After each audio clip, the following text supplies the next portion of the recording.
What's up, good people, and welcome to the 52 Scott Podcast. I am your host, Comedian 96, along with Freddie G, K Money, and Slash. Collectively, we are the Mind of Men, and welcome to Black Friday. Before we get into our topic for today, I need everybody that's on YouTube to go out and subscribe. Click on the like button. If you're on Twitter, follow us at 52 Scott Podcast, and on IG and Facebook at the 52 Scott Podcast. Hello, everyone, and welcome to Black Friday. Okay, fellas, we had fun yesterday on our last show, but today we're gonna have to take it a little serious. We're going to talk about the Black Wall Street. This is a topic I kind of wanted to talk about. I just kind of want to put some things together, kind of do a little research, and see how I want to put a spin on it. As you know, I've been working in investments for quite some time now, since 1999. And during this span, there was a period, and I don't know if you fellas could remember. If you do, let me know. There was a period where there were a lot of investment clubs. People were getting together and they would take their money and they would invest in the stock market. The stock market was hot. I want to say Dell was hot at the time. Hewlett Packard, all those stocks were hot. So a lot of people would get into these investment clubs, pool their money together, and they would invest. Do you guys remember that period? I do. Okay. Any of y'all partake in it? No. Nah. But I'm familiar with Black Wall Street early on when it first was created, and I think that was in the Greenwood district in Tulsa, Oklahoma, right? Yes, that's correct. Yeah, I'm familiar with that. Okay, we're going to get into it. I just wanted to get you guys taken as far as what are you doing? Investment clubs. Yeah, what are you doing currently? Yeah, I'm familiar with it, and I've actually had opportunities to be a part of certain investment clubs, and different types of investment clubs. I've even also had an opportunity to be a part of Friends Helping Friends. That sound familiar to you, Yes, K-Money? sir. Yes, sir. Yeah, that's what's up. So I think now they're not really doing that. You'll get not email, but like a ping from Facebook or IG. Hey, you want to buy some Bitcoins? Although, from what I'm hearing, Bitcoin is the way to go. I bought a few. It's just leveling. It's not going up. It's not going down. Goes up a little bit, drops a little bit, goes up a little bit. Really not winning. I'm not winning yet, but I think it's a long-term thing. So most of the time that stuff is long-term. You may have to hold on for 20 years on that. Right, because if I'm not mistaken, they said Bitcoin was at $6 a share. It's at $111,000 a share right now. So somebody made some money early on. Yes. Yeah. So a lot of people did invest when it first came out. Yeah, they made some money. They made money. Yeah. So I think it's one of those things. So the one that I bought was at $2.24 a share. So I bought like 50 shares of it just to see what it do, and if it does something. If it goes up to $111,000 a share, I did good because I got 50 shares. But it's neither here nor there. Also, the church that I go to, Bethel's family, they are buying a apartment complex across the street from the church. And what I like about what they're doing, they're giving the congregation opportunity to be move in, not to move in, to be a part of the investment in buying it. Okay. So the whole complex is like $45 million. The bank is all giving them $36 million. The church has to come up with the other. Rest. Yes. Right. So they're saying, hey, if you want to get a part of this is long term. This is an apartment complex. Right. This is money that you'll be getting monthly. So that is a great idea, and I think a lot of people should do it. But what I want to talk about today is the rise and fall of Black Wall Street. And this is crazy, man. I didn't know it was, as I read it, I didn't know. So first of all, the rise of Black Wall Street, it started in the early 1900s and it ended 1921. And like you just said, the location was Greenwood District of Tulsa, Oklahoma. The Greenwood District was one of the most prosperous African American communities in the United States. It was home to thriving businesses, schools, libraries, and professionals, including doctors, lawyers, and entrepreneurs. Now, economically, despite the era of segregation and racism, black residents built a self-sustaining economy. Booker T. Washington praised it as a model of black enterprise, that is awesome. So we're gonna first of all talk about the rise, the bullet points of the rise, and then we're gonna talk about the fall. So first of all, the segregation laws, Jim Crow laws forced black Americans to build self-sustaining communities. So we basically had to stick together, right? Right. And here you say stick together. Mm-hmm. It's important that we really pay attention to this, because they stuck together to get everything that they had, and if we want to get that back, then guess what? We're going to have to stick together to get it. Yeah, I agree. So this is a very important message. Mm-hmm. It very much so. But this second one here, to me, because I am seeing a lot of my people lose their houses. This second one, land ownership. Many black residents, including formerly enslaved people and their descendants, owned land.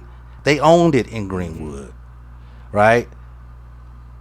These days, man, I've seen so many. It's like our mothers and grandmothers. They bought, paid off house, everything, leave it to the kids, and then kids don't pay the taxes on it. Yeah, shit's gone. And now they lose it to tax liens. Yeah. I'm seeing a lot of tax liens. There's a thing on his name is Othello. I can't think of his name, but what he does is he's a court progressor or court something. All he do is basically he goes to people when they're getting evicted. Right. He goes to their house. Hey, get your stuff. Grab your phone. Grab your keys. Grab whatever you need to go, and you got to go. Yeah. But what he does is he schooled them. He'll school them and say, "Hey, man, you lost your house to a tax lien. You got to get out of here." But if most of them be being buttholes, now some will be cool. So what he does is he'll say, "Man, since you were nice, I'm gonna tell you, I'm gonna school you real quick. You lost your house to a tax lien. However, they gotta sell it. They gotta sell it. So if they sell this house, just say they sell it for $50,000, and you owed $15,000. They owe you that $35,000 to the owner of that house. Right. So he schools them and tell them how it goes, but he has to go to the court and just. But a lot of people don't know that. See, that's something I didn't know. But yeah, it's a little more than just going to the court, though, because it's still going to cost some fees. Yeah, of course. But at least you coming out with something, because a lot of people think I'm out this house and that's it. That's it. But a lot of people, I don't know, man. We're just losing land, losing houses. And that's basically because it's the education. Yeah. Some people don't know the education on how to keep things. And by the time they find out, it's too late. Mm-hmm. All right, you had entrepreneurial spirit. Black business leaders like O.W. Gurley and J.B. Stratford invested in real estate and in businesses. So this seems like a community that kind of reminds me of, I don't know if you ever seen, remember Ray at the beginning when she was washing clothes for the lady, and it was like a small community. Uh-huh. Everybody was just together. It was like, all right, we're in a bad situation. Well, but not to cut you, it was a community, because near that community was a railroad track. Mm-hmm. And this is where all the black Americans worked on the railroad. They worked on the railroad, and when they got their money up and they started to build stuff, that money started from the railroad, because they didn't have nothing. So anything along the lines of that railroad is where their community was going to be, because this is where they were working. So of course, if they coming here to work, they're gonna start building stuff around here, so that they can prosper. Such as grocery stores and stuff like that. Yeah. Restaurants. So yeah, I think it was a small community where these black people were able to do what's necessary, what we need to be doing now. Yep, exactly. And I'm glad you said that, because this was a supportive community. Right. Wealth circulated within the community, supporting black-owned shops, banks, schools, and all different types of services. So you hit the nail, and you hit it right on where it need to be, and it would just one hammer, one hit, and it went right in the coffin. Well, they had everything, man. You got to think, man. We weren't what the people want us to think we were.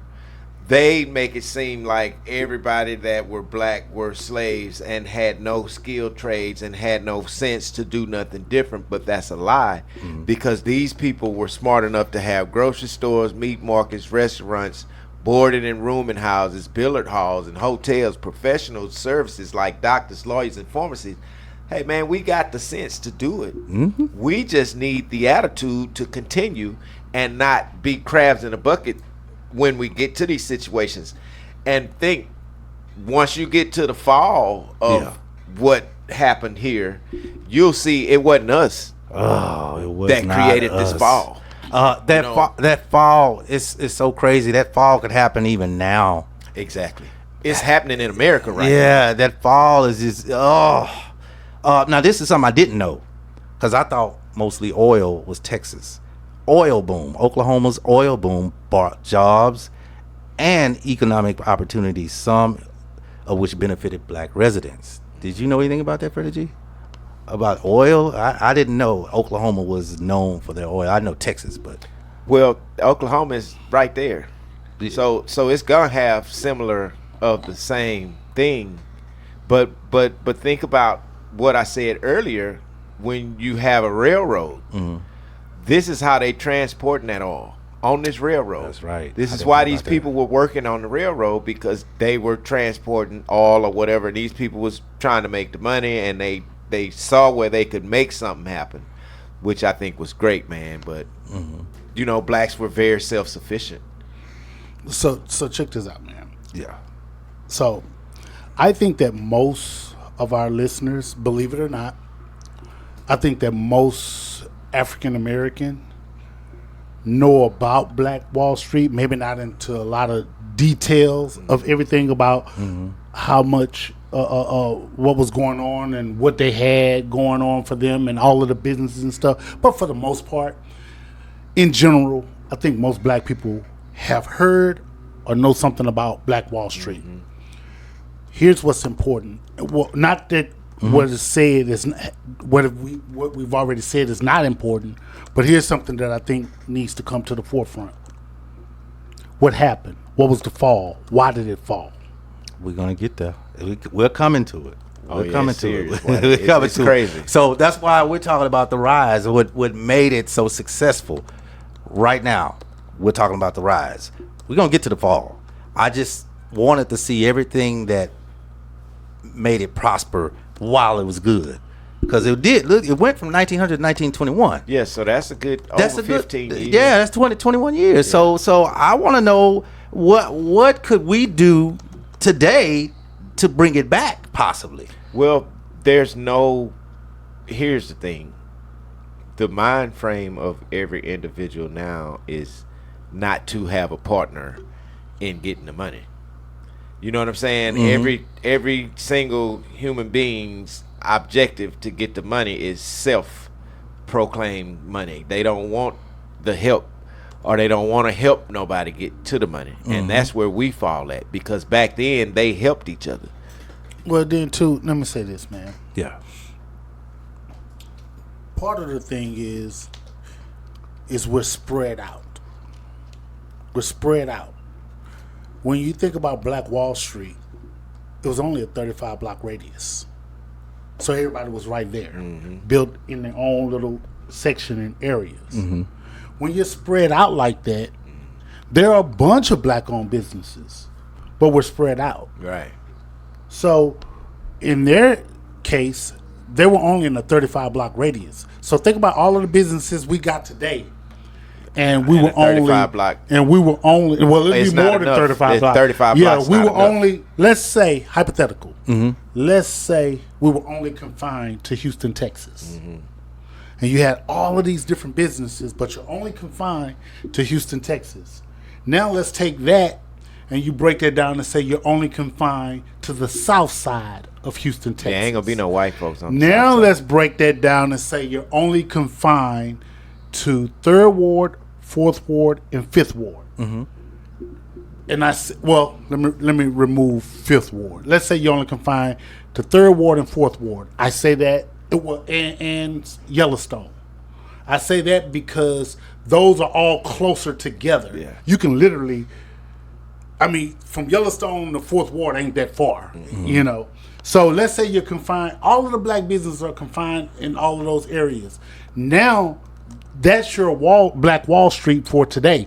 It just seems like we don't have that now because we're all spread out. It's so much. Right, but that's where I want to get at. We're spread out. However, we have phones, we have emails, we have texts. Why can't we come together and accomplish what they did? I know they were confined, but they all came together, and just imagine we all spread out in different states, but we all came together. Want me to tell you why part of that? Why? Go ahead. I think what plays a part in it. White folks wasn't letting them in, so they were forced to kind of come together. Us today, there's some white folks that let black folks in to make money off black folks. Oh yeah. And as long as black folks are being let in by some of these people, then it's like, okay, well, why do I need to go over here? These white folks giving me the dollar I need, or these white folks giving me this, and I'm, they're breaking a little bread with me here. Whereas back then, they wasn't being let in, so you had to create their own. Yeah, but I'm looking at everything that's happening here in the 1920s, 1900s. Seemed like there was no crab in the bucket mentality. I think that plays a big factor In these today's, days. Yeah, I agree Yeah, with you it in wasn't regards to that that mentality. Yeah. It wasn't that mentality back then. They couldn't afford to have that mentality.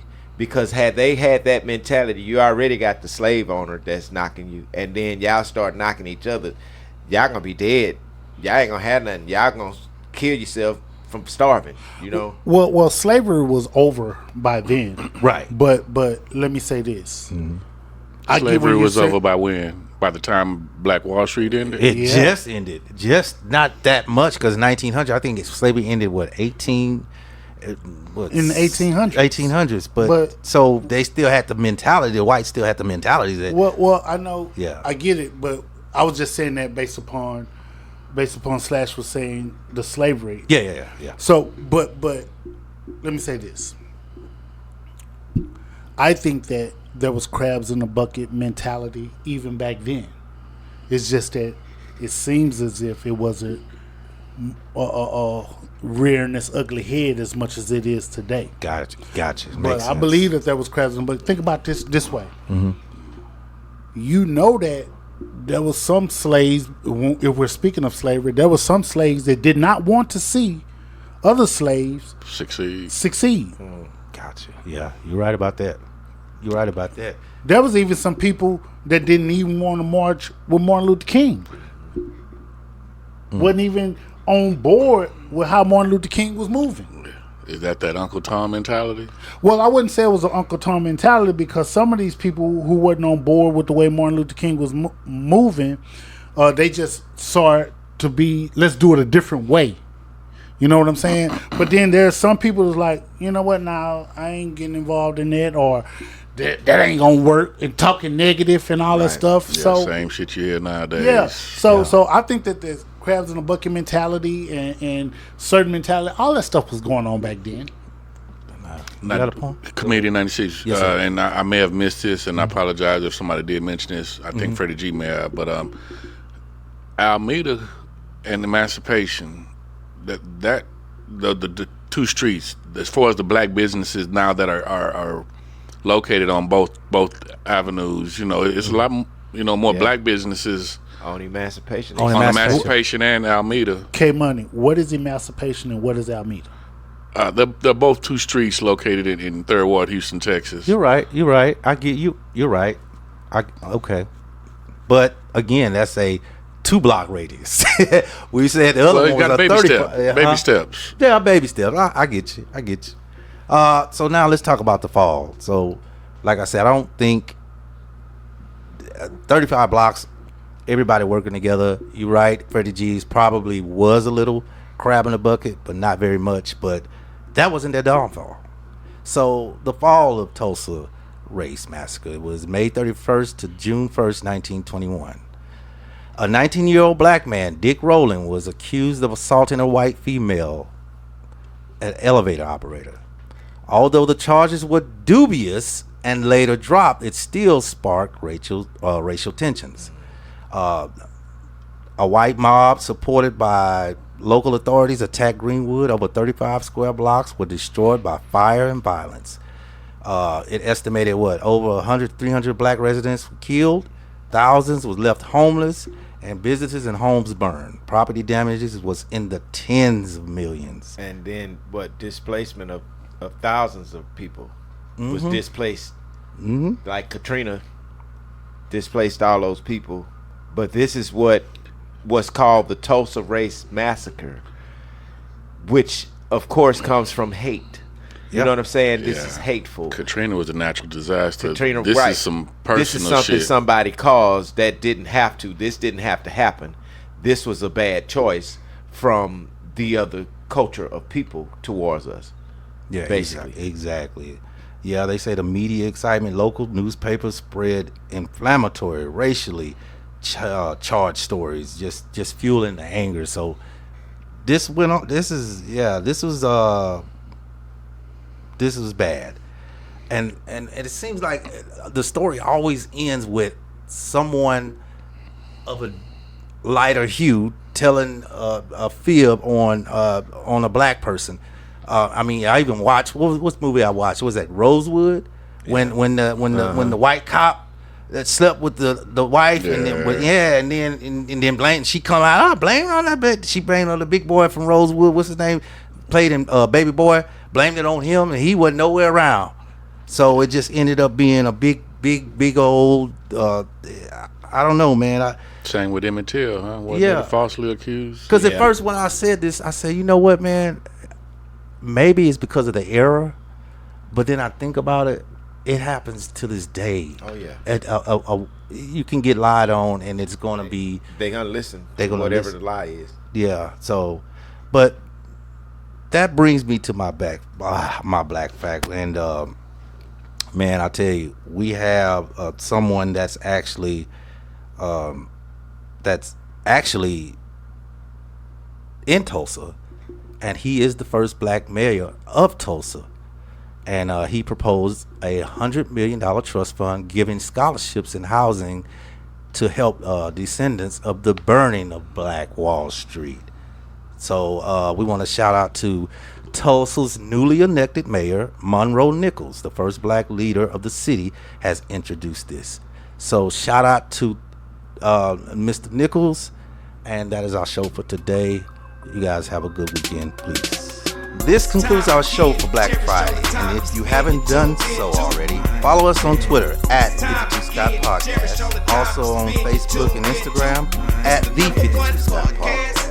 Also, like and subscribe if you haven't done so on YouTube.